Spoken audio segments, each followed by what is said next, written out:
So Carolina Ellison confirmed in her testimony that funds were used to buy out CZ back in 2021 from FTX.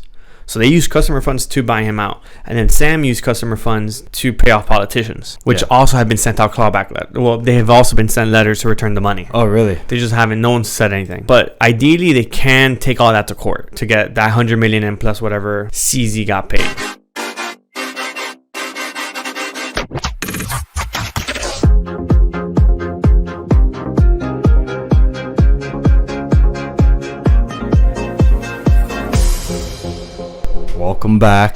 Welcome back. Oh, we're starting?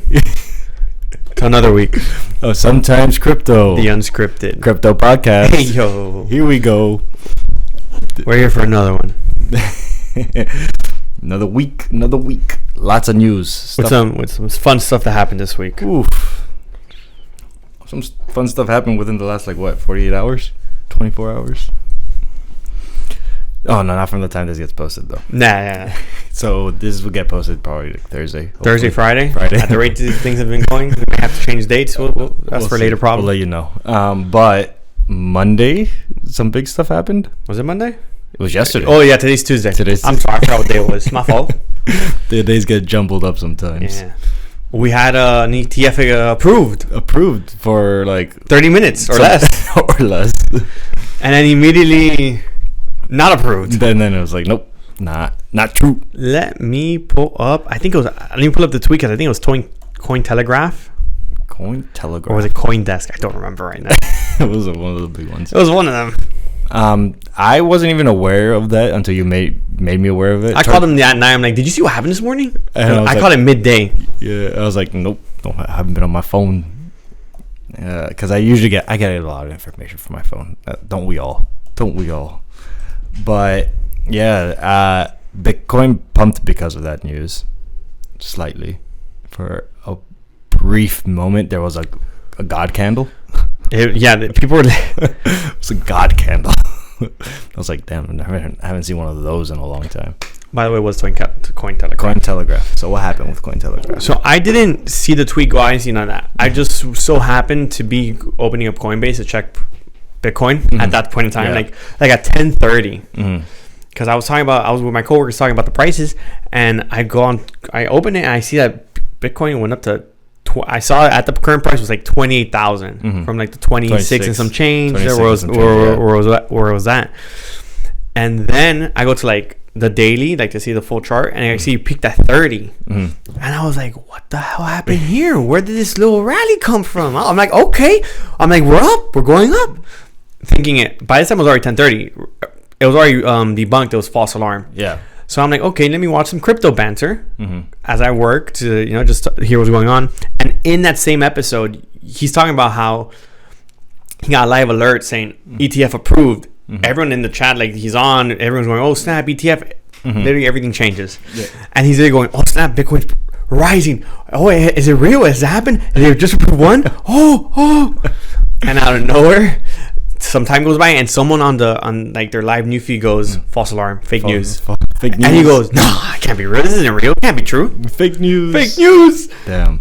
And then 20 minutes later, BlackRock comes, a little bit later, BlackRock comes out and says, no, we're still under not investigation. Under review. So Cointelegraph dropped a tweet around 9 something in the morning saying BlackRock's iShare ETF was approved. 9 and that immediately just caused Bitcoin up straight God mode. That's insane. 10% 10% in 20 minutes. And yeah.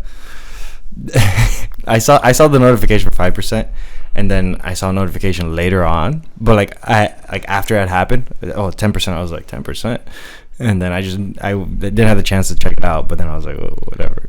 And then you said that afterwards. I was like, damn, someone made a big mistake. Dude, not even that. The amount of shorts that were called because of it were also insane. What do you mean by shorts? Short, so futures. You know how we had the futures ETF. People also go long and short, meaning the price is going to go down. Okay. If it goes up in price, you can get your short position could get pushed out, so you lose it. A lot of positions were lost. Oh, really? Yeah. Oh, wow. So a lot of tweets I was seeing afterwards on Twitter were, oh, how much did this cost? how much did it cost for? How much did they have to pay Cointelegraph to do that, to cause the price to pump so that the shorts get bought, killed out. Get killed out. Yeah, that's what happened with the GameStop incident. Yeah, similar. So for the shorting is someone owns Bitcoin and they expect it to go down in price, so they kind of sell it off for a little bit or loan it, and then expect it to come back and buy it back at a lower price. But since it goes up and they still are liable for that coin, then they had to buy it back at the price because they're liable for it. They can only hold so much upward momentum before it's out of their range. But yeah, that happened. Yeah, no, that was definitely a big thing. Definitely affected the market. And Cointelegraph came out later on during the day, says, "Oh, we were we don't know what happened. It's under investigation." Mm-hmm. It's oh no, someone just said something they weren't supposed to. Did someone get fired? No, I don't. That happened yet. I haven't checked. I don't think so. Not yet. Anyways, it's under review. From what I saw, it was they were trying to blame it on an intern. Probably. Hey man, it didn't pass the proper procedures that they use to verify and approve things that get posted, and it just happened to slip by the cracks. I don't know. What that's a dangerous slip there. Yeah, that's a pretty big slip up. Can you zoom me in a little bit? I feel like I'm far. Yeah, for sure. There you go. I feel like I was far for a second. Okay. I feel like there's too much of that. Not enough volume. Not enough volume. A little narcissistic right there. The world can never have enough volume. Thank you. So let's talk about something else though. Okay. In 20 minutes, it pumped 10%. Yeah. With a false alarm of an ETF. I mean, because a lot of people were it's immediately skeptical. It was very skeptical immediately because everyone was like, "Oh, are the other ones approved yet? Why hasn't this come out? Why hasn't it been released by BlackRock? Why did Cointelegraph report on it?" And it pumped 10%. So what's gonna happen the day a real ETF gets approved? Yeah, I've been thinking about that literally all day. After I saw that happen yesterday, my initial thought was, this was a false alarm. What if it was a real deal? Yeah, once it's a real deal, that's a different situation. And these institutions are able to buy into the market, just. Yeah, so I saw a chart somewhere about when the gold ETF got approved way back when. Way back. The first one? The first one. Jesus. And en los años 1600. And it pumped up when it got approved. Oh yeah. And then it kind of traded a little bit sideways, still a little of course positive, but then it was a few months later, a few weeks, I want to say, close. That it went parabolic. So the parabolic happens, I'm assuming, because at that point it's just on every anywhere someone could buy the ETF, everyone's just oh, we want more gold, Well, granted, back then people didn't move as fast as they do now. So imagine that. That's also stock market wasn't the same. And that buying that happened, that 10% rise was retail's buying. That was simply retail buying. That was just people oh, big money's gonna get in here now. We gotta buy now before the big money comes. That wasn't the big money being injected. Yeah, no, that wasn't. That wasn't the new money from the institutions. The institutions. So I saw if I'm not mistaken, it was a tweet by Michael Saylor. I just saw this tweet, and they were kind of talking about how depending on how much is injected into the market, to the Bitcoin essentially, how much should it rise? So the numbers being floated is 10x. Okay, that's a big float. 10x from the current price. From current price, okay, that's the 260, something like that, 280, something like that. It should be 10. Well, right, yeah, 280 right now. It should be 10x. Okay. The price at now I don't know if it was a top end, but that's what it can get to. That's where it should float around for a while. Is 10x the price once an ETF is approved. Essentially. Well, okay. So here's the nuances, caveats that I'm curious about. One ETF gets approved, and this is why there was a lot of skepticism on Monday, was because they approved one, but they're missing the rest. Yeah, people are assuming that they're going to approve them all within a week's time period, maybe 2 weeks at the most. No, 2 weeks is too much. 2 weeks is a long time. I agree. Same day. It's probably going to all happen at the same time, because once you approve one, that one is going to try to get as much competitive advantage and make it to market ASAP. Correct. And so that's kind of unfair for the other people. So the other people are going to have a lot of leverage already. and be like, we need to get in here right now. What do we need to do? Add a caveat to that. Grayscale won their lawsuit against the SEC about the whole, like, are we a trust? Can we convert to an ETF? The whole thing. They lost that. This judge said you can't be denying them for the same reasons anymore. You got to come up with a real reason to deny them, or you got to prove it, essentially. Grayscale lost the... won that. The SEC lost. Okay. Was that you? Yeah. That was me. Okay. So last Friday was also the last day the SEC could appeal that decision. And they didn't do it. Oh, so they didn't fight against it, which just adds more to the market, adds more validity to the fact of an ETF should be getting approved, because they're not arguing against the SEC for the grayscale. Like, no, whatever. There's no point of arguing that, trying to change that decision if we're going to approve the other ETFs. I see. So, like, the working theory is that since they didn't ask for the extension, not an extension, an appeal on the judge's saying, ruling, then it's probably because they don't plan on fighting it. They don't plan on fighting at least the grayscale on the whole debacle. They're just gonna make whatever comes. Okay. So that's like, to add. They're also working with all these institutions back and forth on what's missing from their applications. Like, if I'm not mistaken, ARC was their decision was delayed. Yeah, for like January. Yeah, theirs, I think is what we said. Theirs is the decision that's been drawn out the longest. Yeah, and therefore it's going to be the first one with like the final deadline coming up. Yeah, so theirs was, I think, if I'm not mistaken, what we said was it was repushed to like January 10th. So they already got back the application, fixed whatever they needed to fix, and returned it into the SEC. And they're like, everyone's just working back and forth on whatever, and the SEC is telling them, oh no, you got to change this, change that, and they're trying to get it done. Yeah, January 10th is like around the corner. That's less than 100 days. They're saying it could be approved earlier. Yeah, well, okay, so I don't doubt it. Like, there's a lot of things coming up soon, like typically like holidays. One of them was today. There was I don't remember what ETF had to get final approval today or before it was delayed. Oh, okay, yeah. But there was one today. That's why the whole thing yesterday was like a big deal thing, because now there's this deadline. Because it was fine. No, because yesterday they can approve it yesterday. But I think today, there's a deadline for like one or two of them. For BlackRock's and someone else's. I think it was two. I saw a tweet somewhere. Now they mention it, I did see a tweet. And I believe it was all probably pushed out. I'll Google that real quick. Yeah. No, but the fact that there's so much like activity for what was false news just shows that there is a lot. And then that whole thing going on with like the FTX trial, which we'll get to later. I feel like those are things that are just like adding on to what could be the initial pushes for the initial catalyst for the bull run to come. Oh, and then the Bitcoin halving is also coming up in April next year. So there's like plenty of things coming in, though. I mean, 10xing though. Michael Saylor's kind of I wouldn't say he's kind of crazy, but like that's Kathy Wood saying Bitcoin in 2030 $1 million. Kathy Wood, $1 million 2030. Yeah, I forgot she was doing an interview with somebody, and that's what she like. One of her things like, oh, 2030, 20 at the best at the peak, $1 million of Bitcoin, and then at the bare minimum is like 230. Then another price she gave out was like 3 something at like the base case or something. Yeah, like I see. So.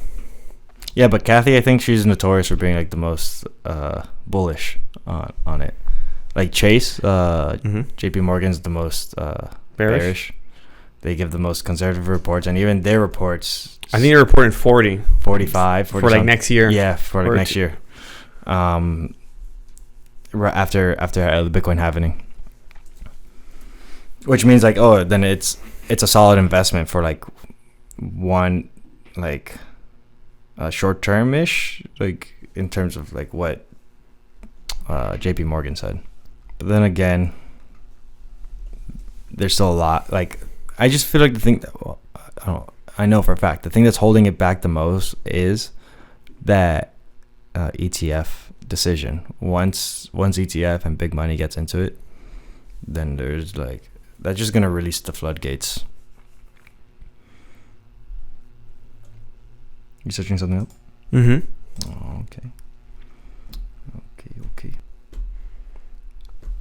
Whatever. No, I was trying to see if I could find if we're able to find if they delayed the other ones, which I assume they did because there was no market movement today, so I'm assuming they did. Yeah, the thing is, I got a whole mess of links that I'd have to click on to see if I could find that. No worry. Literally a whole mess of links. It would just be ridiculous to try to get it.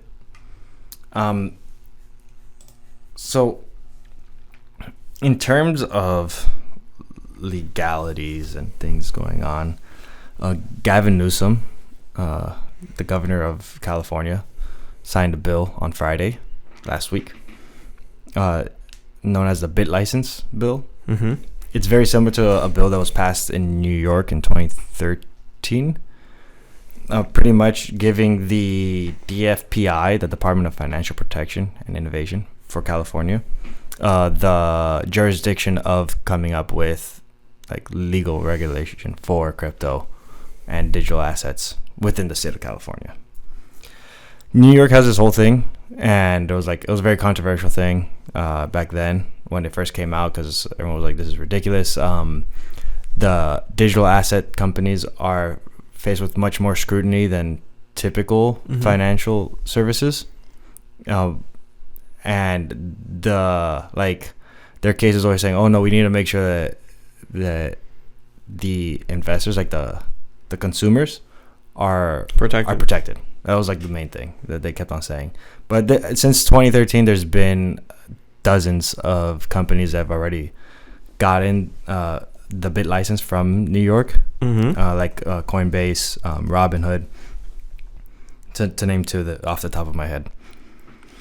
But yeah, this bill that was signed by Gavin Newsom won't take effect until 2025. Although it was signed yesterday, he's giving that department like 18 months to develop some type of structure for giving out licenses and other like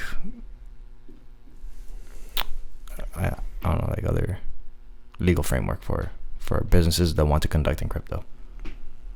So it's just like but there's no real regulations. No, I mean, not really. It's just saying, no, you need this license to say you're conducting crypto. Yeah.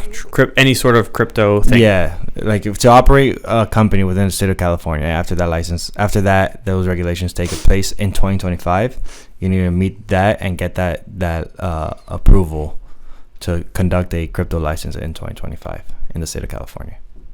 Or after 2025 in the state of California. Gotcha. But not really adding any real regulations. In terms of like federal level, no. Not for like just in terms of what. So nothing. Yeah. So the bill that he signed right now has no regulation change. It's just saying that you're going to need to get this license in 2025. Yes, it's a future thing. It's like, okay, it's a lot of nothing for right now. For now, yeah, it's a whole lot of nothing. We're committing to making sure that there's more regulations in the future. Yeah, it's kind of what like Joe Biden signed, I think, last year. Yeah, we're gonna work on adding regulations or whatever, but nothing yet. Yeah, nothing yet. So delaying it. Oh. Okay, because that to me sounds like or putting a time frame on it.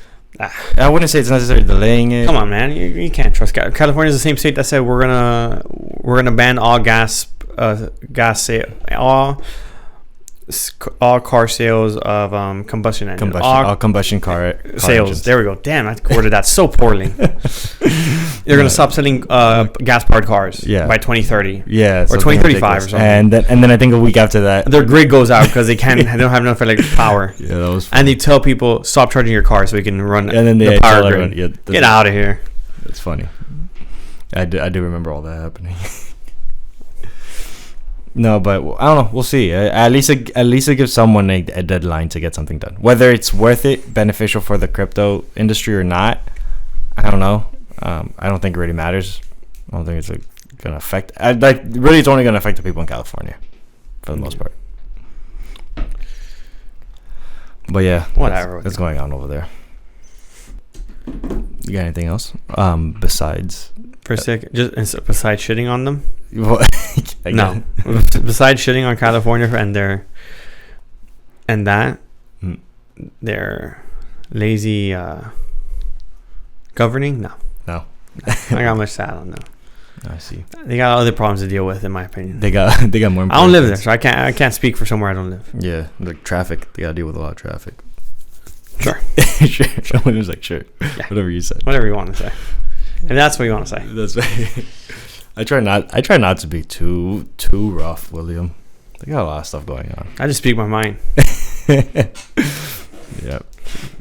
If it works, it works. If it doesn't, well, you deal with it later. It's better to ask for forgiveness than for. Nah, I mean, listen, people forget.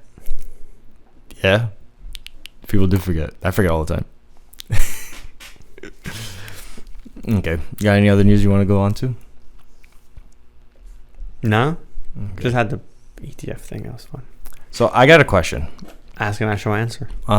Has to do with what's going on with like the House of Representatives or the Senate. I think they're voting today. They're voting? Yeah, they're voting for the speaker again. Oh, are they? Yeah, and it's like they might have to vote like another 4 times. So what I heard was there was this dude who was in charge, or not in charge, but like in the lead for winning. What was his name? Speaker, Representative Steve Scalise.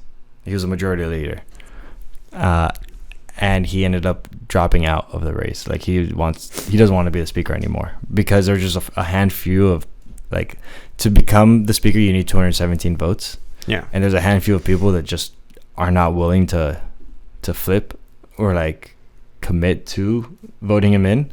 And then he's like, you know what? Forget this. If you guys are gonna be like this, I don't want to be a speaker anymore. So right now, this is what I have here. Jim Jordan falls short of House speakership. Next vote expected Wednesday. Okay. After the first ballot. This is coming from the Washington Post. Yeah. I guess that was like the runner-up, one of the other options, because this guy seemed adamantly frustrated. He was saying that there's a lot of people injecting unneeded additional chaos into the race for House Speaker, and has members questioning if anyone can reach the magic number of 217. Of 217. I was about to say. And it says Republicans reject Rep. Jim Jordan for House Speaker on a first ballot signing. More turmoil ahead. So right now we don't have a speaker. No, we have a interim speaker. Interim speaker. That's what the word. Because this dude got kicked out due to a bill for sending money to Ukraine. Correct me if I'm wrong. No, it's the Republicans kicked him out because they felt that he was playing too nice with the Democrats. He wanted to be stiffer on the not just sending money to Ukraine, just stop spending the way we are and all that fun stuff. And he was just like letting it happen. Like the right was basically saying, let's get the government shut down. Let's do a shutdown so they can stop spending money. And he didn't do that. Whether you're good with it or not, that's why they kicked him out, though. I see. Okay, yeah. So that's why. So they kicked him out because of the lack of spending, or he wasn't strong enough on putting limits on how much spending the government was doing. No, more so it's actually the right and left, but it's more so the Democrats want to keep spending, even though they said they're gonna cut spending, and the Republicans see that they weren't doing anything, and McCarthy, and he was just, and they wanted McCarthy to be like, no, be stricter, be stricter, shut down the government. Correct. If they're gonna keep on spending money. Does that have anything to do with what caused the government shutdown?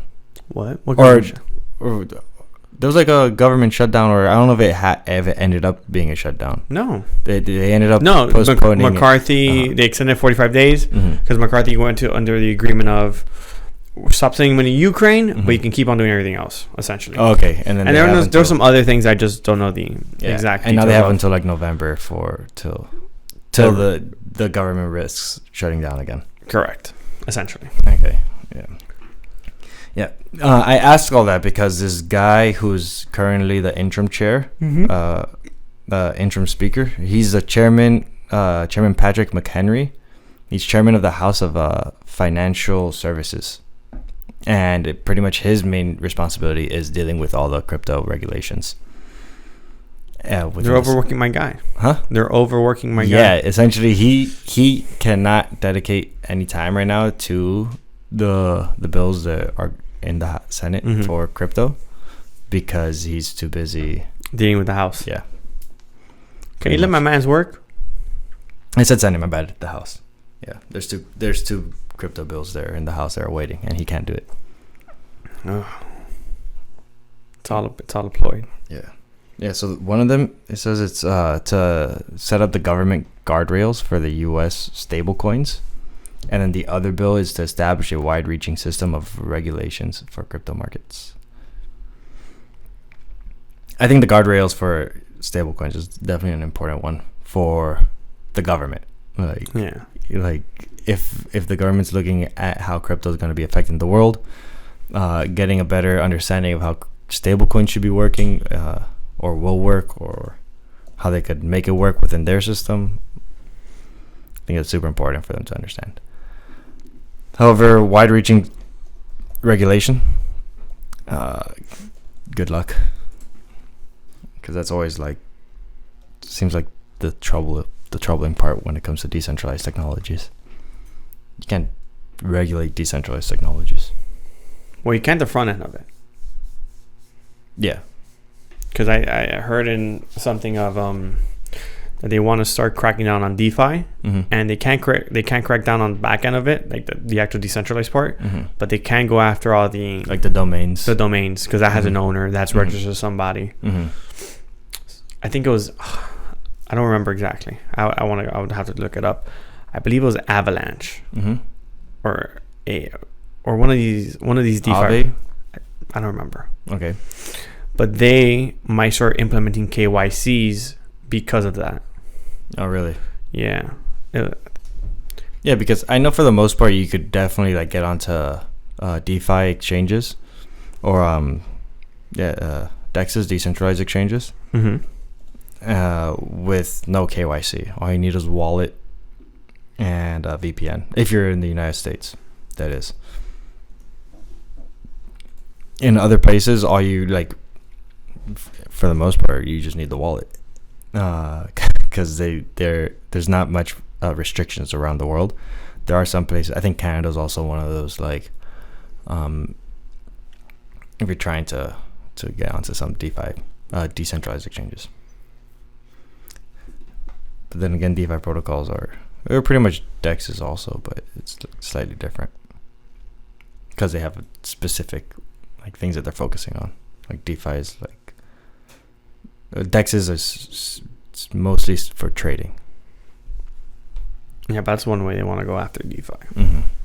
Going straight after the domains. The domains and just going after whoever owns them. As long as you have a wallet that's not KYC'd and a VPN that's also not KYC'd, no, you don't even need that. A VPN that's not in an American company. Yeah. We gotta get VPN up in here. Yeah, gotta get a VPN that's in a server located outside of the United States. Facts. I wouldn't put it in Russia. That's for sure. Why not? Why? Because then Russia be spying on you. Does Russia spy? Yes. Yeah, Russia spies. My fault. I didn't know. Bro, everyone out here spying. All right, what's the issue? Don't get tricked. Don't get tricked. They all looking. They're watching and waiting. That's a song that goes, they're watching and they're waiting. Yeah. Isn't that like a Phineas and Ferb song? Maybe. It might be a Phineas and Ferb song. I don't know. Just it'll be funny if it is. It is a Phineas and Ferb song. Actually. Is it? I'm pretty sure. Yeah. Can't confirm. The fact that FTT is at $1, I thought it would be at 0. Oh yeah. FTT, the infamous coin that gave Alameda all its funding. The majority of it. Yeah. It's at $1. Oh, I heard. I don't know if you could confirm this, but I heard that they created a plan to pay back all of its creditors 90%. Who? FTX. They were able to get that much money? That's what I saw. That's why I said I don't know if you're able to confirm this, because I saw that and I was like, that's insane.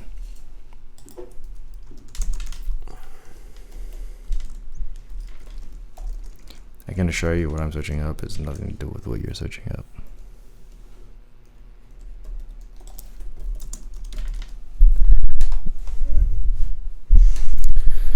So I do see that. From what it reads is FTX has a plan that, if approved in bankruptcy court, could return creditors up to 90% of distributed value worldwide. That sum has yet to be determined, and the state's amend proposal won't be filed for approximately 2 months. I'm opening up CoinDesk now to see. I didn't know that. This came out 9 hours ago, guys, by the way.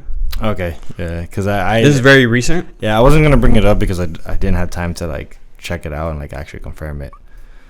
Keep on talking. But you said that FTX had released some plan according to CoinDesk. What? I don't know. I'm sorry. What are you doing? How are you gonna ask me a question that's semi built in your head and then ask me what I just said? I'm sorry. I literally just said I read what FTX was the first thing I saw, and I'm like, I'm opening up CoinDesk to read further. Okay. You are a monster. I swear to God. Jesus. I cause havoc. I'm causing havoc. Yo, you gotta get good at this. You gotta practice on your own or something. I don't know. I can't. No, William, I'm sorry. If I'm reading it. William. I am reading it right now. I can't tell you. William, I got distracted. I was searching up. What were you searching up? I don't know what you were searching up. Because you were saying we searched up different things now. I was searching up the Watching and Waiting song from Phineas and Ferb. This mother of all gods. Jesus. Okay. I found it. It's 14 years old. Okay. I'm sorry. Yeah. So, as you can tell, I enjoy, for my pastimes, one of my hobbies is making this man over here frustrated. just for the giggles. He forgives me eventually because I end up doing something that ends up like making him feel better at some point. It just comes and it goes. It's a working dynamic. Like, we're trying to figure it out. We've known each other for our entire lives, but we're trying to figure it out. Okay, William, enough of my shenanigans.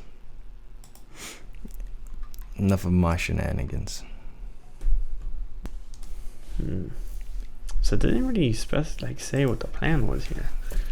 Oh, one part of the plan that I saw was that it requires like some type of like, I think they call it a clawback, where if you withdrew funds from the FTX, this is a part that I think makes it sketchy. We can talk about this because I have somewhere to go with this. If you withdraw funds from the FTX platform, I think within like the last 15 days or 9 days before it came down, something like that, yeah, then you got to give them back a 15%.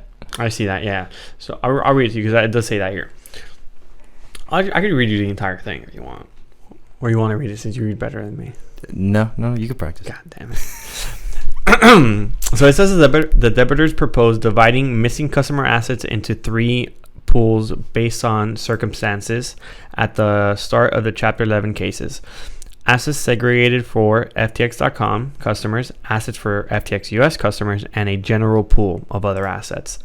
The proposal stated that the customers with a preference settlement amount of less than $250,000 can accept the settlement without any reductions of claim or payment. Preference settlement is 15% of customer withdrawals on exchange 9 days before it went under. Creditors would further receive a shortfall claim against the general pool corresponding to the estimated value of assets missing at their exchange, estimated to be $9 billion for FTX.com and $166 million for FTX US, the exchange's US arm. However, the recoveries could be mirrored by various factors such as taxes, government claims, token prices, and fluctuation, etc. Okay.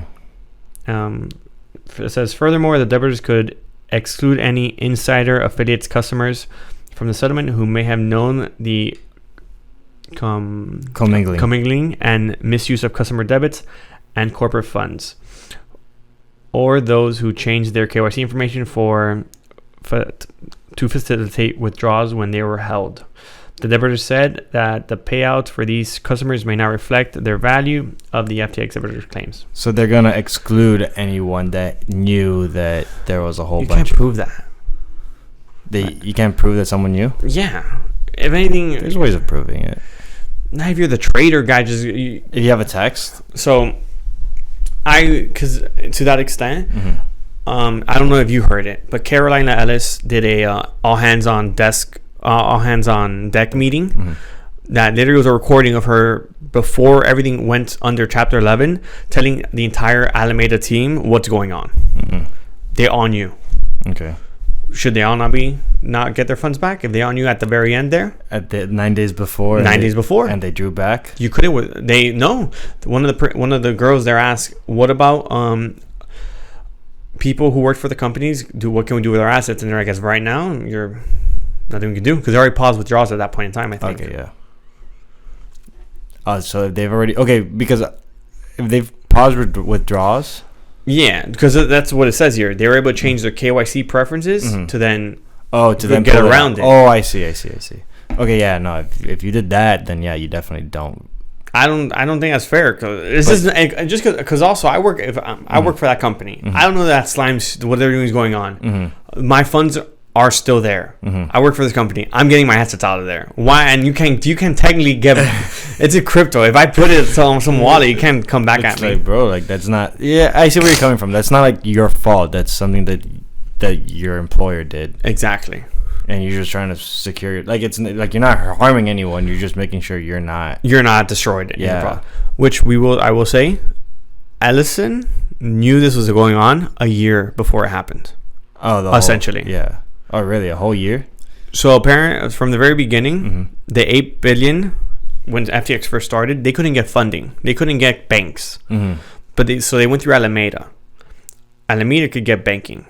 All the FTX funds were there. They had $8 billion. That's where that hole's coming from. They never moved those $8 billion back to the FTX exchange after they could get banking. They left it with Alameda. And then they just assumed? Or they knew? They just...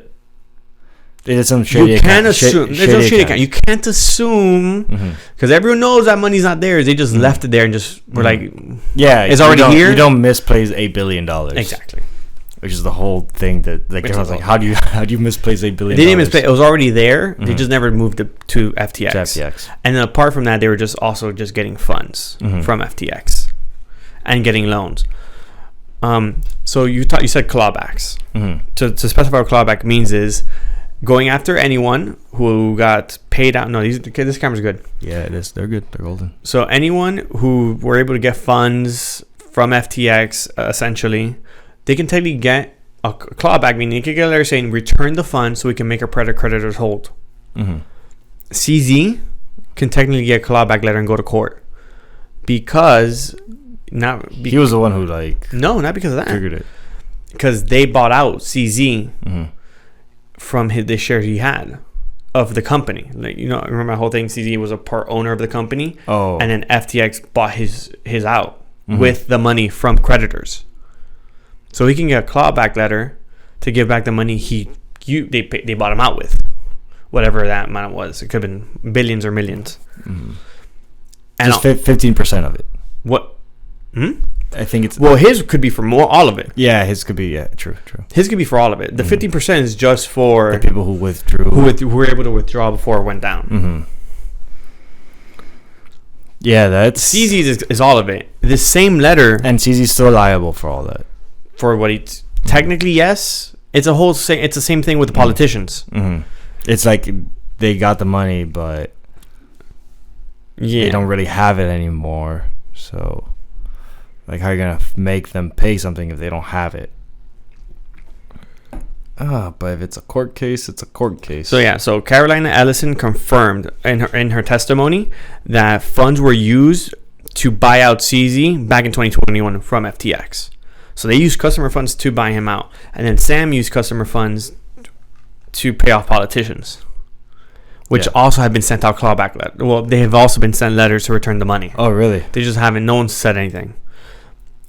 But ideally, they can take all that to court to get that $100 million and plus whatever CZ got paid, because it came from customer funds. Whether they don't or do, that's a different story. But they can. Yeah. No. They could be obligated to.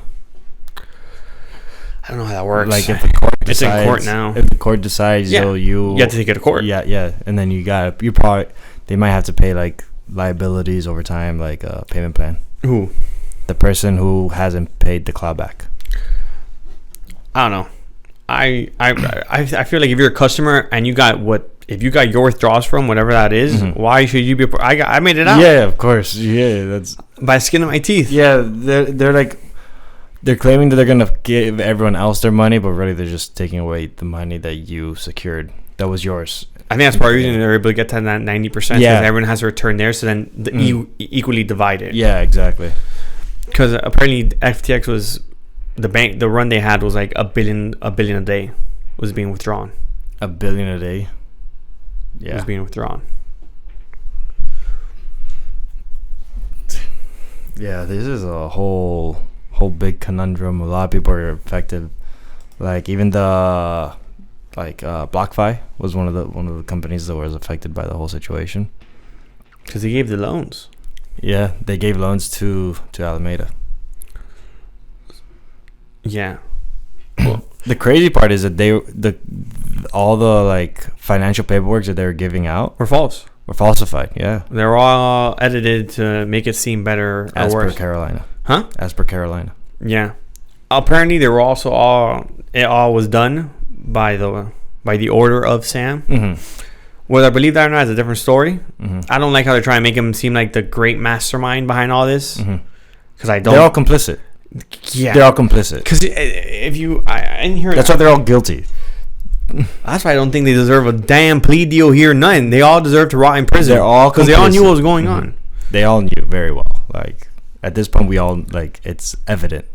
Yeah, that they're all criminals. So in the meeting that Carolina had, which was literally like all hands on deck meeting, which was a recording, an hour recording of her just answering her traders' questions and stuff. It was very obvious that this whatever was happening in FTX was from like very early on. They knew it was going south.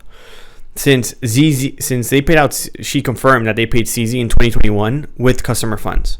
So meaning probably before that they were using customer funds throughout everything. Throughout the beginning. I'm not gonna say that because they were in a real exchange. They were profitable until they weren't, and then they had this whole thing. They just over leveraged themselves and just completely over leveraged. I'm gonna say if they weren't over leveraged the way they were, they would still be here. Yeah, if they just took less risk, literally, they could have continued doing. They just power hungry people. I don't think it was power hungry. I think they're just making stupid decisions, buying into using funds, the loans they would take out to then they took out loans against customer funds. Terrible. The fact that then you go and buy a penthouse that you can't sell, that's completely illiquid. Yeah. It's like what are you doing? It's gross mismanagement of funds. On top of the fact that you're stealing from customers. Yeah, because you did steal. Because you stole from. That's your. You said that you weren't going to use their money for investment, and you definitely did. You absolutely did. And you definitely commingled funds. Yeah. But the fact that you then took it a step further to buy illiquid assets, completely, it's like, what are you doing? Yeah. And then having an absorbent amount of FTT to then you use to take out more loans. You're a bunch of scumbags. Bunch of scumbags, William. I agree. I think they're all guilty. They are. They all deserve 40 years in prison. Oh, but they're all testifying now against Sam. Yes, bunch of scumbags. You were all complicit. You were all there. She was saying like, "Oh, I'm kind of glad it happened. That way I don't have to keep online." Bullshit. That's bull. Yeah, that's BS. She was perfectly happy. You were fine getting that. She was trying to fix her PR right now. Yes. She's trying to fix her PR. But she was totally happy getting that money. They were dating, weren't they? They were broken up at the end of it. They were fighting. They weren't happy with each other. I think I took a screenshot of something on my phone. Yeah, it's like I got a screenshot. No, it's about it was an article about something or a video that I was watching about FTX. Let me see if I have it here. Yeah. Mm-hmm. Yeah. I just think it's funny or like important to note, not necessarily funny, but like important to note that the whole like motto, like ethos that you found the screenshot. Yeah, I have it here. You want to know how much of a slime bag she is? This is what she wrote. Think I'm going to tweet at CZ that we will buy she said buy it, but she meant the FTT from him at $22. This is in a Slack chat. She wrote, any objections? This guy, I can't read his name. It's a blurry picture. It's blurry, the screenshot. It's just BX on here. He goes, I can imagine that hurting. Might be better that the market is willing to buy for 22 rather than affiliate, but not strongly opposed. So meaning when the FTT was crashing, she told ZZ, the ones that he was going to sell, that, hey, I'll buy your FTT at 22 a share, so it doesn't crash the price, so it doesn't cause a margin call on me on Alameda. Yeah. Then Sam wrote, I think the main point is just to counter the PR narrative here, and Binance probably won't take us up on it. I also think the FWW that the market is likely to buy more if we tweet it, but I don't know. Carolina, I'm about to tweet. FTT will go up. FTT will go. Sam, guessing it makes sense to speed up freezing up capital, seeing significant withdrawals. Oh, wow. They were probably... not freeing up capital, seeing significant withdrawals. Yeah, they were probably like cold sweating. Slimebags. Completely cold sweating. She's a slime bag. Yeah. You just said that you were going to buy this at this price, so it doesn't cause a margin on you. You're a slime bag. She knew what she was doing. She knew exactly what she was trying to do. Slime bag. 100% exactly what she was doing. They all deserve 30 years in prison. But yeah, you already shaved off 10 years off their... I said 40? You said 40. There's only 3 they can really prove. So, like, I know 3 gives them 30. Yeah. You want me to say life? I'll say life, too. Yeah. So, the whole thing is, like, we need to... It's not... Don't trust, verify.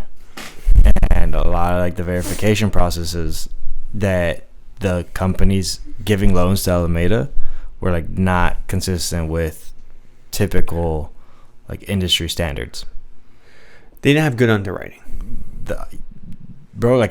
All the audits or all the financial paperwork that were shown to the lenders were unaudited. Like they weren't official. They were just made up, like you said, falsified. They falsified, and then the auditors just didn't double check it. There were no auditors. No, I'm saying like the person who they gave it to looked at it and went, "Oh, I'll take it." Yeah, exactly. When typically, if a company were to see some financials that were unaudited, there would be more scrutinous. Yeah, they wouldn't give in such high loans. Yeah, they wouldn't be so like they wouldn't take it for face value. They'd be like, okay, well, can you explain these numbers or explain that a little bit more and like really try to get. That's why CZ didn't take. Didn't buy. Yeah, because he did his job. I think I saw a video talking about when his compliance officer was talking, or his ex-compliance officer at that time. He goes, "Yeah, we saw their paperwork. We asked them for a few other documents, and they just couldn't provide it. And we're just like, oh no, no, this is not gonna work like that." Yeah, like he was just like regular things, like how much assets do you hold? What's your liability like? Yeah, what's your cash? Like things that would be standard knowledge for anyone in the stock market, for example. No, things that would be standard in any crypto exchange that has to hold customer assets. Oh yeah, they would absolutely. They would absolutely need to have a paper saying, "Oh yeah, we have an example, 10 billion in liabilities, and we have 12 billion in assets, or 12 billion in assets." And they didn't even have that. They didn't even have that. Or if they did, it was falsified. They didn't want to show it. I mean, they're true numbers. I see why. Yeah, but she admitted to borrowing 14 billion from customer funds, and again, then returning 10 of it slime bags. Carolina finished her testimony Friday. Yeah, that's the final meeting, which will be in the description, so you guys can go tune into that. See how the slime bag is trying to save face. Well, in terms of that, there's another slime bag that testified today. I think they're all slime bags. The FTX's director of engineering. Oh, look at him. What did he do? Nasheed Singh. Okay. Where is he from? I'm sorry. Where is he from? That was a racial. I don't know where he's from. I'm sorry. I'm a little... He went to high school with SBF. Oh, yeah? Slime bags. They were slime bags since the beginning. Slime bags from the get. Dirty crypto traders. So essentially on his testimony, he said that Sam pretty much made all the like decisions. Like he was very competent, because right now the defense's position is that Sam has no clue what he's doing, and that he was doing it at the order of the lawyers. Oh, at the order of the lawyers? Yeah, lawyers are green lighting everything. Okay, giving the okay. Mm-hmm. Yeah, I mean, okay, whatever. Like that's the defense. Yeah. Argument. So, he said that Sam told him to change the code of FTX, so that Alameda's like account, can enter God mode. Pretty much enter God mode. Yeah, you said if it goes negative, it just keeps letting it go past. Let's it continue to borrow. Yeah. Let's it keep on seeing customer. If it gets its margins called, it just doesn't get called. Yeah, they don't liquidate. Yeah, they don't liquidate anything. So they're paying out with free money. Pretty much. Well, customers' money from FTX. Yeah. Oh yeah. Oh, he also talked about how much they were spending. $200 million on the stadium, $50 million for Tom Brady, $30 million for a penthouse in the Bahamas, like you said. $10 million for Larry David for the Super Bowl commercial. Kevin O'Leary as well. Yeah. Another amount. 28 for Stephen Curry. No, I think Steph got 28. Or was it 39? 28.5 is what I see. Yeah. That was more. Yeah. There was that chat that you said that a lot of the like stuff was going on in that chat, where it was obvious like collusion. They were all colluding. Mm-hmm. There was 100% conflicts of interest the entire time. Like you have a trading company and you have an exchange that holds customer funds, and you said you no longer ran both of them, but you were just dating the CEO that you placed. Yeah, no, there's a whole bunch of conflicts of interest there. Dirty scumbags. They knew like from the get. I don't think anyone believed them ever. Maybe. So I think the biggest question everyone's asking is, why did people trust them, like Sam, so much and trust? Okay, because I will say there's this like effect. I think that like once someone trusts you, then it's easier for someone else to trust you. And it was in the middle of like the bull run where prices were just haywire. So they're like, it is a crypto market in the green. Like, of course they got money. Like people just kind of assumed. Going back to what I said earlier, you have to verify. Don't trust, just verify. And like BlockFi, I think Celsius is also one of them. Which other ones? Well, Celsius was a little different. They just couldn't hold the returns they were promising at the rate they were doing. It was just impossible. But like there's a couple companies that just funded them money because they were like, they probably got fed some bullshit information that they were like, oh, you know what, this is not as bad as or decent, and they saw that other people were lending them money, so then they agreed to lend the money. Not even just the lending, is also you use these big names to also just gain immediate trust from the retail side. I never had an FTX account just because I didn't have an FTX account either, but like seeing them take over the American Airlines arena, I was like, oh, these people. Yeah, and we went to their event. Yeah, we went to one of their hackathons thing. And I was like, and I saw him on stage, and I literally was like, he looks a little weird. Yeah, he looks like he's a little neurodivergent. Neurodivergent. Oh, you said neurodivergent. I heard a nerd virgin. No, what the? Sorry. I heard that and I was like, what did he just, why you gotta roast him? Like, that's messed up. No, honest opinion, I know I'm a little weird. I saw him and I was like, your dad said it too. And I was like, he's a multi-billionaire? He looks so weird. And I'm like, I guess. It's a sacrifice you gotta make. Oh, yeah. It's just, I'm pretty sure they made some pivotal moves that just brought them notoriety. And with that notoriety came some misplaced trust that allowed them to reach the amount of funding that they reached. Yeah, because there's no other way that I could explain it. Like, they did some good things right.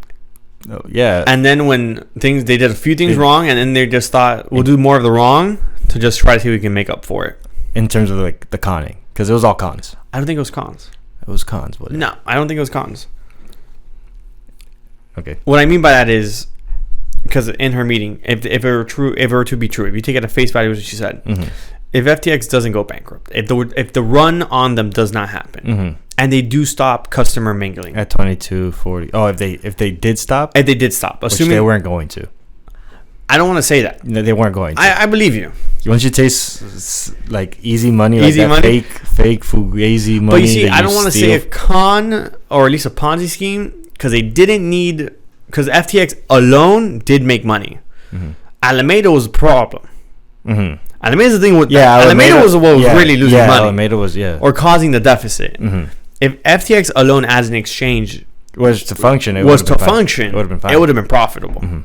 That's what I mean. It's just FTX over leveraged Alameda, which then and since they were using customer funds, very illegal and wrong, bunch of scumbags. I will keep on saying that so people do not get this twisted. I'm not defending these scumbags here. I'm just saying their business could have worked if they didn't do that. Yeah, the exchange side of it. Also, I just don't like the new. I'm gonna be honest. I don't like the new name of the Miami Heat arena. It's kind of garbage. Kaseya. Okay, I was happy with the FTX shirt was on. I'm not. It was growing on me. I still got my FTX shirt. I got 2 of them. You shouldn't wear it. Nah, I'm aware for like clouds. Like, okay, well, damn, you got one of these. Like, yeah, these people went bankrupt. They crazy stuff. So I'm gonna say something, and I'm just gonna say it. Yeah, go for it, William. I know what you're gonna say. You know what I'm gonna say? I know exactly. These cameras are not overheating since we switched it to 1080p. I know exactly. We had this at 4K and they were dying, and now they're thriving. Now they're all good they're all good. Dude, I keep on looking at her to see like if it's gonna die yet, and it's still going. And I get so excited. Yeah. No, they're chilling. No problems. Literally no problems. How long have we been recording? 50 minutes. We have never recorded so long continuously. 56 minutes, no problems. Imagine we look at the quality and just straight up dog shit. Oh no, William, no. I don't think it would be. It's 30 frames per second. I don't know. I hope not. 50M. I don't know what 50M means. I don't know what that means. We're learning, guys. We're learning. Check out our clips. I've been editing clips. There's one out there that has a little bit more editing. Let me know what you guys think. It's not out yet. I know. And it probably won't be out by the time this is out. Okay, well then. It'll be out probably like a few weeks after or a week after. Well then, look forward to it because... Stay tuned. It'll be there. We'll try to link it to... Maybe we won't link it to the video. We can't link it because the thing is... Yeah, exactly. It's not out yet. We'll have to change it. Okay, well, YouTube will tell me it's like, it's not showing until it's posted. Yeah. Bunch of scumbags. What else do you want to say about SBF? His Adderall addiction? Homie literally said to the can we postpone this a little bit so he can get some Adderall so he can function because he cannot concentrate. It's hard for him to concentrate. Yo, what a scumbag, dude. That's some crackhead energy. Yo, dude, is he from Florida? Because hope not. I don't want that Florida man here putting a bad rep on the Florida man name. They also paid off Chinese politicians. Oh, so this guy who testified today. Oh, I'm sorry about that. I got off on a really big tangent. Nishad said that he was in a specific like a group chat where I think it was like his brother, FTX, Sam's brother, Nishad, and maybe some other dude. I don't remember, but definitely those 3 were in this group chat trying to figure out who to donate money to. Sam's brother would find the politician that they would donate to. Sam would send money, will give the money to Nishad, and Nishad will pay it out of his own bank account. Why did you use Sam? You see Sam's brother? Slimebag? Oh, yeah. Get him in there. I don't understand. 10 years for something. Yeah. You're going to tell me he didn't know? Yeah. No, of course you know. Like, okay, so the quote was that Sam said that he wanted to do it that way for advantageous optics. Essentially, like if you want to sum it down, is like so that I'm not in the shithole by myself. It's like, okay, so we're gonna buy off politicians, but I'm gonna give you the money so you can buy it off for me. That's essentially what. It's kind of like the Gary Wang thing. Gary Wang took a $200 to $300 million loan because Sam told him to take a loan out. Essentially told him. Mm-hmm. He also agreed to take the loan. Yeah, out. took out the loan, and then he's like, "Don't worry about paying it back. Like you got 0 interest for yeah." Like what? 0 interest for until the end of time. Like what? What? I think I have it here. Yeah, Gary Wayne took a $200 to $300 million loan from Alameda that he used to invest in FTX. He took the loan out from the other company to then get that money and put it into FTX. What? They all know what's going on. Like anyone who They're all complicit. They're all complicit. Like you can't see this. Like I'm pretty sure a 5-year-old could see this and be like, "What do you mean?" FTX. This is gonna be the title of this episode. This is gonna be the title. FTX C-suites Slimebags, scumbags. Slimebags or scumbags? Scumbags. Okay. Or slime. I like slime, Okay. but I don't know. C-suite FTX execs Slimebags. Slimebags. Yeah. For sure. Yeah, absolutely. And we just put a picture of all of them. Just put a picture of all these slime bags on there. Of all the slime bags. Yeah, little group. I'm gonna say allegedly just because I don't want to get sued. What do you mean allegedly? I don't know. Just say allegedly just in case. Well, there's no need to say allegedly. No, this is pretty. They pled guilty. Oh, they did it right. Slime bags, scumbags. The only one that's allegedly is FTX. It's SBF. Oh, yeah, I said FTX. I was struggling with the same thing. I was like FTX, no, SBF. Continue though. What were you saying? Yeah. No, that they were paying off politicians, and he didn't even have the audacity to do it himself. Let me see. I'm going on to Decrypt because they're giving live updates on SBF on the trial. Live updates. Well, daily updates. You know what I mean? Yeah. Bro, the fact that on Monday, it literally says Monday, October 16th, SBF needs his meds. I'm done. He needs his meds. Done. Oh, man. Have you seen the artwork that they've been making for like that trial? Yeah. Because there's people who are in there and they just... Because it's... it's on... In courtrooms, you're not supposed to take pictures. But there's artists who go in there and start painting. Because these people are on the stand for like hours on end. So did you see anything that was interesting? Nah, I'm just looking at the live trial thing and literally goes... This says... The thing we just talked about, the $22 FTT and why you want to go down. And it says, Dylan Leclerc. Ask yourself why Alameda has a vested interest in not letting the mark to market FTT price go lower than 22. You should be happy to let the price go as low as possible to buy at a discount, unless you're leveraged.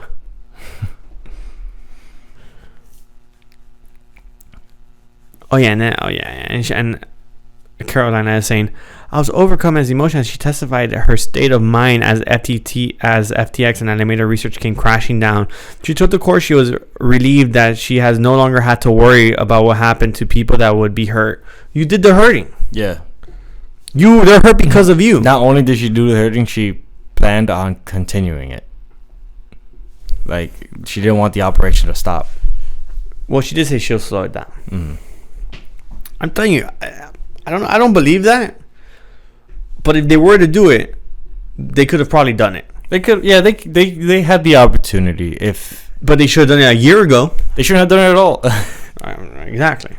They shouldn't have done it at all. With the slime bags. Yeah. Okay. Like, they're all young. They're all like what, like 28 when FTX first came about. They're all children running a multi-billion-dollar company. Yeah. So like, on QuickBooks. If something happens, that's crazy. On fucking QuickBooks, bro. Okay, so like, we don't even use QuickBooks here. We don't use anything. I use use QuickBooks, but not for us. No, but then again, I don't. But that's because we're a multi-billion-dollar company. I don't have that much assets under management. We don't have any assets under management. We have these cameras and microphones here. And the lights. Forget the lights. And the lights. And we have the foam padding on the wall. Bro, don't get me started with the foam padding. Why? One of the squares fell off. Like, I was editing the video yesterday and I almost had a heart attack. Like, the thing just went like flew this way. I was like, what happened? There were 25 cents technically. Yeah, they were 25. They were 25 cents technically. Yeah. No, I just put some tape on it and just a little patchwork. That works. But no. God damn it. I checked out this weekly flows report again, the one that I mentioned 2 weeks ago. What?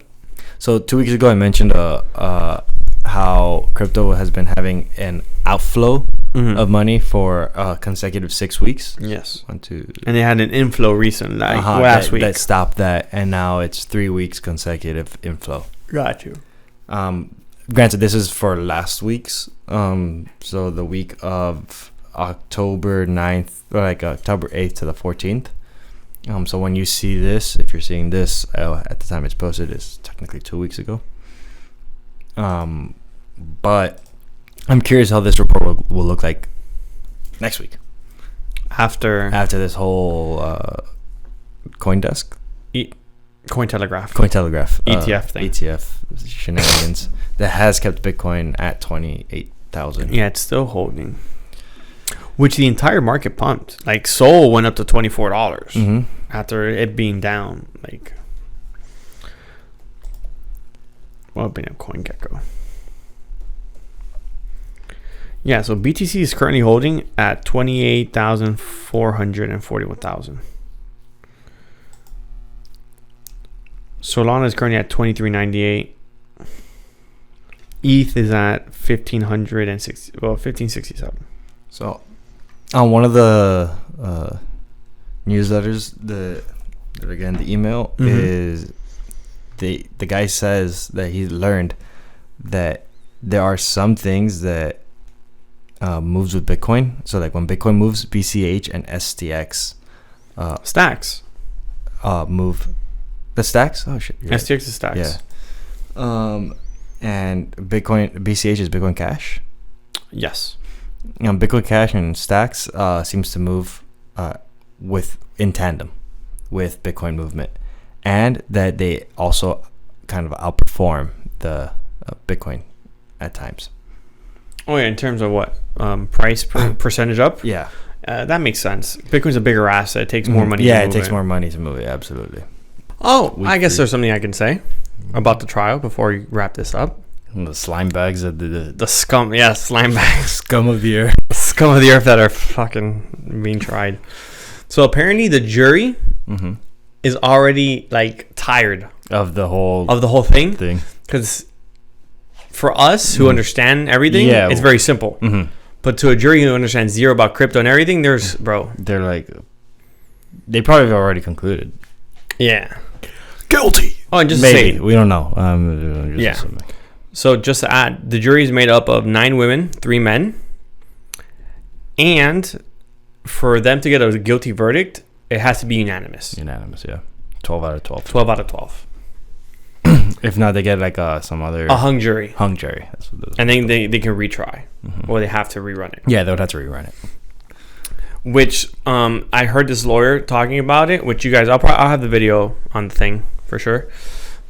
And he was basically saying how that if SBF is able to get just one of the jury members to essentially get on his side, he can get the hung jury verdict and then retry. And they're saying it's pretty possible that but it's an outcome because it's such a complicated situation and topic, and that he just has to win everyone over one more time like he did, which is, I think, I don't remember who it was, but there was someone in another criminal white collar crime crime that did the same thing. Like he only had one jury member just kind of fall for him in the sense of he showed that he didn't know what was happening. He just charm it up, and all he did was look there and be sappy. I mean, depending on who the jury is, it could take a little bribe. Also, a little bribe would go a long way. I don't know. I'm not saying he's gonna do it, or someone's gonna do it, or he's capable of doing it. But he might be. But people are capable of doing it. Well, that's another thing they were saying was they can another philanthropist in this virtual. That's obviously illegal, by the way. I know. I know that. But what's altruism? What was his whole thing? Altruism? Yeah. He was very he wants to make all the money in the world so he can give it all away, essentially. Mm-hmm. Okay. I don't remember the exact term. Something altruism. Like Robin Hood type thing? No. Okay. It was an altruistic thing. That's the word. But are you referring to someone in specific? SBF. Oh, he's saying that's what he's his whole. You didn't know that? No. His entire thing was he wants to make all this money so he can give it all away. Is that what what was part of his opening statement? Like no, they didn't allow him to give an opening statement. No, I'm saying that was his entire thing from 2019, like when he first opened FTX. Oh, okay. He goes, I want to become a multi-billionaire, just have the most money in the world, so I can give it all away. Mm-hmm. Virtuous altruism. Okay. That's what it's called. Mm-hmm. So you just want to make the most so you can just give it all away. Mm-hmm. And he was saying that it really puts a whole thing. They were talking about how it really puts a whole dampening on the whole virtuous altruist because it shows such a bad light. But then they said they can have another virtuous altruist pay for SBF to get out, or you know what I'm saying. Yeah, no, I'm just searching up what altruism is. Altruism is a principle because I've heard of it and I've used it before, but how do not use words you don't know? No, I don't use it if I don't know it when I'm gonna use it, but if I've used it, it's because I know it at that point in time. Wait a minute, I told you earlier, I'm a forgetful person. Like this guy forgets words he uses. Like Sam Bankman-Fried is when he's not off his meds. He needs the Adderall to focus. Well-being and or happiness of other humans or animals. Virtuous altruism. So he's cares about the concerns and well-being of other people. Yeah, sure it does. Sure. But yeah. And then this whole situation puts a dampening on other virtuous altruists. Oh, okay. It puts them in a bad lens. Yeah. And they were talking about essentially they can have other virtuous altruists. But the only thing is that's not altruism. What? What Sam did. What did he do? He stole from them. Not the stealing. He did. So that's not altruism because then he. No one's talking about the stealing part. Okay. They're talking about what he was doing. Okay. Not the stealing. Mm-hmm. That he wanted to make all the money so he can give it all away to people. Mm-hmm. In sense of donations, fight for causes. Yeah. The whole thing was he wanted to pay Donald Trump. He was going to pay. A rumor was given out that he was going to pay Trump not to run in 2020. As if that made any difference, but okay. What do you mean? Do you think there's an amount of money that would get Trump to not? So apparently, it is not. Trump never confirmed it, but a number was given to him. It was $5 billion. Oh, $5 billion? Yeah, and from SBF or someone. Do you not listen when people talk? Someone in Trump's team. Gave SBF a number of $5 billion. Okay. Does not no. Wait a minute. I do listen. Did you rephrase some things and it totally makes sense. This guy's over here. I do listen. Okay, so someone from Trump's team gave. Something that I would need to watch back these videos to see if what I'm saying is completely just not. I'll send you cohesive, or is it just or is it my brain now? I don't know. I'll send you the clip. Okay, so I'll send you the clip. $5 billion. Yeah, no. Okay, that's a pretty penny. That's a pretty penny. Yeah. Okay, but not that specifically, with things of that nature. Of course. Not the stealing, not Robin Hood addicts. Jesus. Okay, yeah, because I was like, that's not altruism. The fact that he was using other people's funds, it's you disregard. That's the opposite of altruism. You disregard the well-being of people. Correct. Where do you hear about this? What's it called? Virtuous altruism. We start watching philosophy podcasts now. That's what SBF was. That's what people told him to be. Okay. That was his image painted. That he was a virtuous altruist. Okay. Yeah. No, because that seems like something that came straight out of a philosophy textbook. I was like, this guy's doing some research, doing something. Wait a minute, I believe you.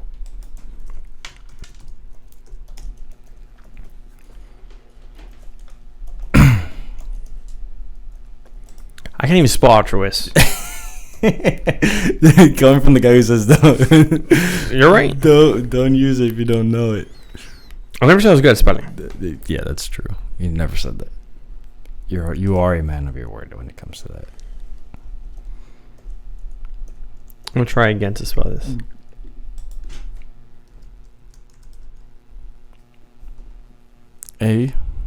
A-L-T. I figured it out. Okay.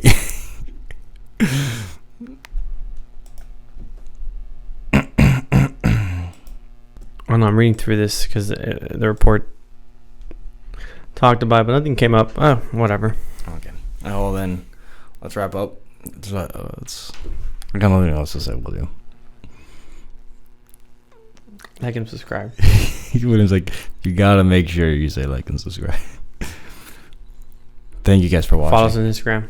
Thank you. Follow us on YouTube. Give William a like. Give Alex a like because he likes likes. He that feeds his ego. It does feed my ego. It makes me want to do this more. Jesus.